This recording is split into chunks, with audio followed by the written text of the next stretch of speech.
Hello beautiful friends, I am back with another project for the Cut to You design team for you today. I'm using the Easter egg with bow cut file, which was part of the March release, and that release featured lots of gorgeous Easter and spring themed cut files.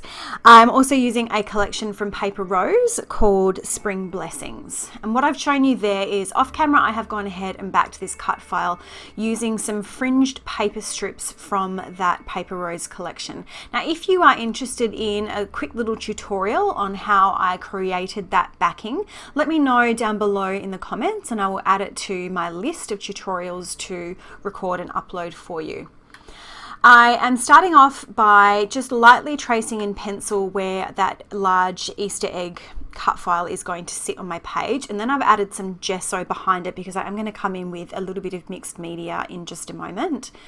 But right now I had an idea in my head when I looked at this cut file that I was going to back the bow with it's a plain blue textured cardstock that I've had in my stash, and I have this Gina K Glitz glitter gel. This is just the clear or the white glitter, and I wanted to fill in the pieces of that bow with a little bit of shimmer.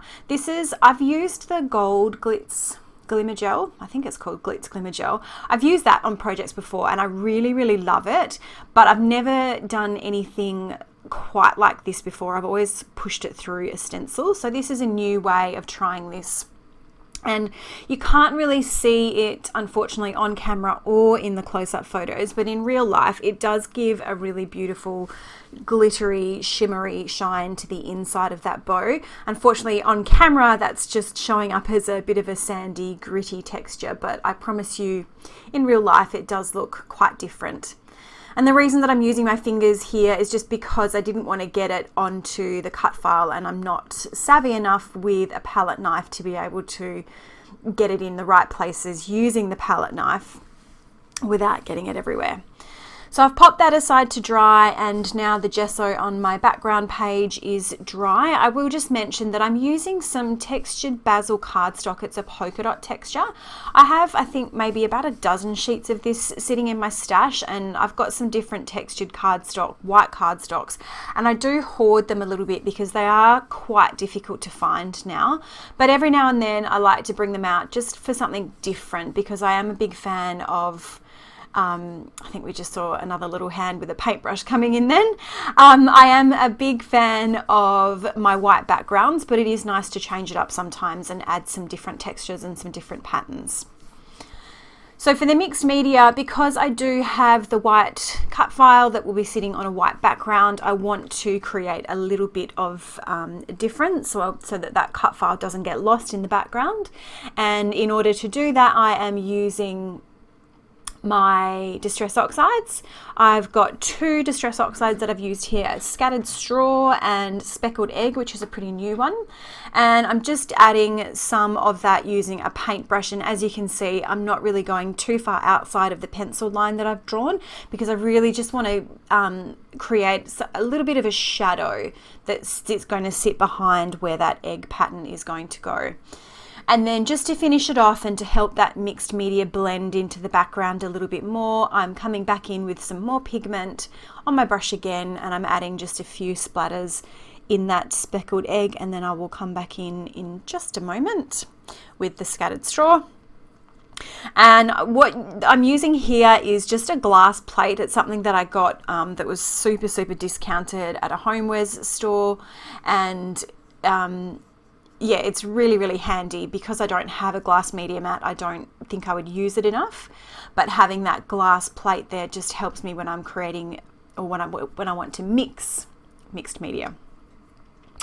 So I did mention that I used that Paper Rose Spring Blessings collection, but all I have from that collection is the collection kit.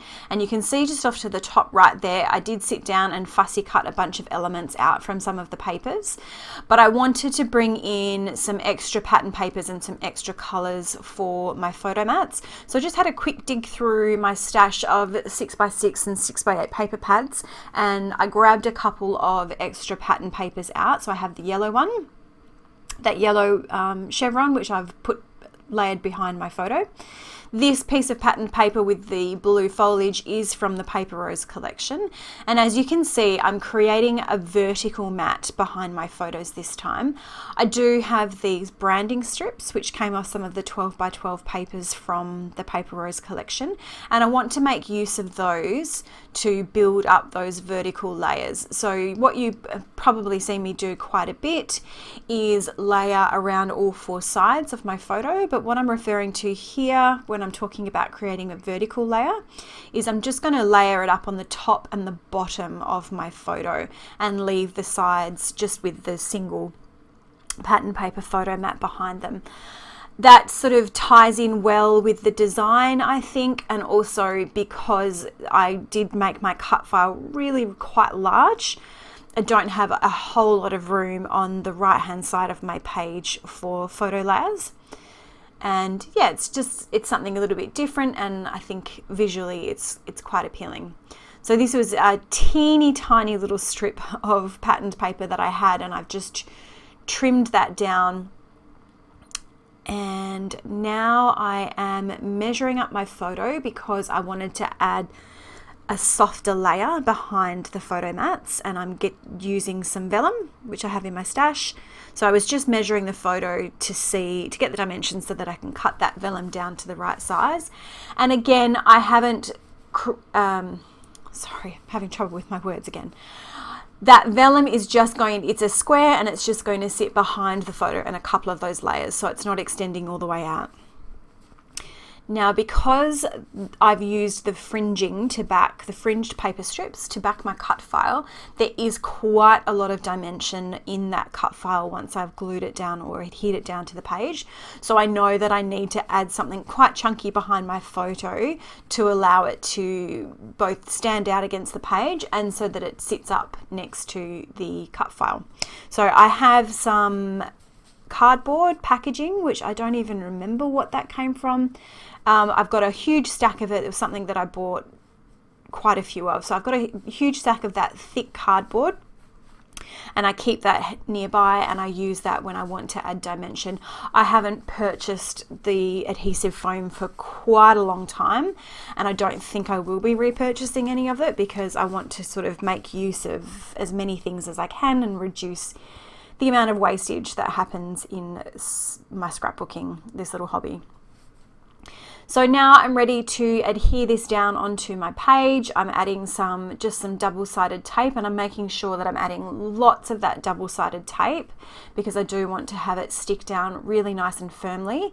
And then just to make doubly sure that it's going to stay stuck down and it's not going to move, I'm adding some wet adhesive. This is the Art Institute glitter glue. I actually have two bottles of this. One bottle, which I'm using right now, has just got the regular dispensing tip on it, and then I have a smaller bottle which has got the fine line tip on it, which is what I use when I'm doing finer work and backing my cut files. And I think you'll see that come out in just a moment when I stick my journaling down. So now once again I'm using my ATG to add some tape behind that photo, and I'm also using some wet adhesive. The wet glue also comes in handy if you do have any mixed media on your background. Sometimes adhesives like double-sided tape and even the ATG tape doesn't really like being stuck down to mixed media, so it can lift or it can not adhere properly. So adding that wet adhesive really helps it to stay in place. So here is that smaller adhesive bottle with the fine tip, and I'm layering my journaling down here in strips.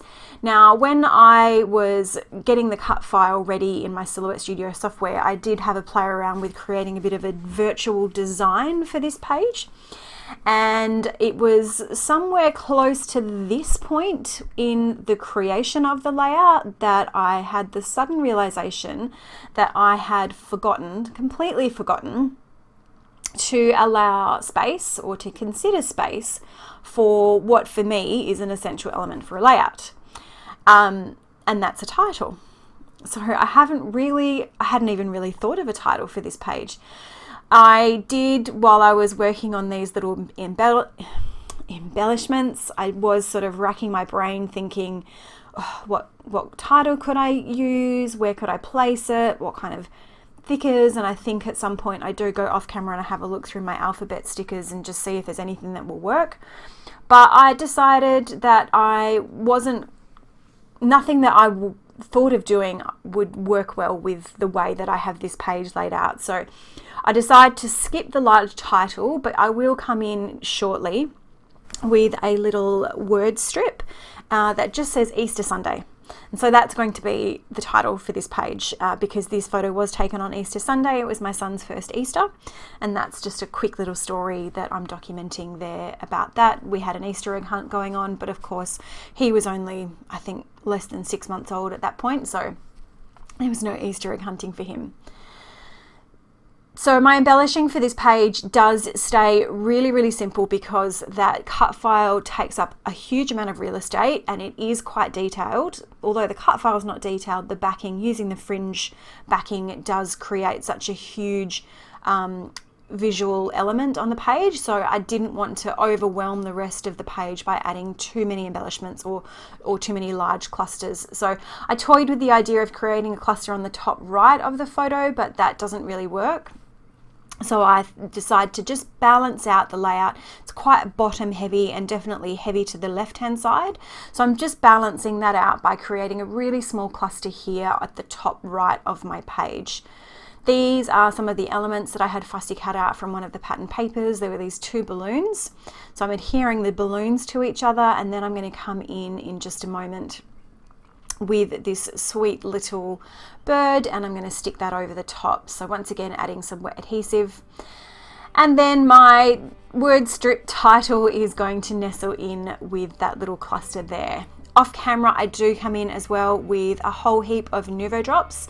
I think I've used 2 or 3 different colors, as well as some of the translucent jewel drops, and I'm just adding those to add some little finishing touches around the layout. But that will be it for this layout. If you are new to my channel, I would love for you to go ahead and subscribe so you can stay in the loop for all of my upcoming videos. If you've been around for a while, thank you as always for all of your support. If you have enjoyed this video, please go ahead and hit the thumbs up button or leave me a comment. All the engagement that I do get does really help me to build and grow my channel. So I'll leave you with some close-up photos coming shortly and say thank you so much for watching, and I hope you have a great day.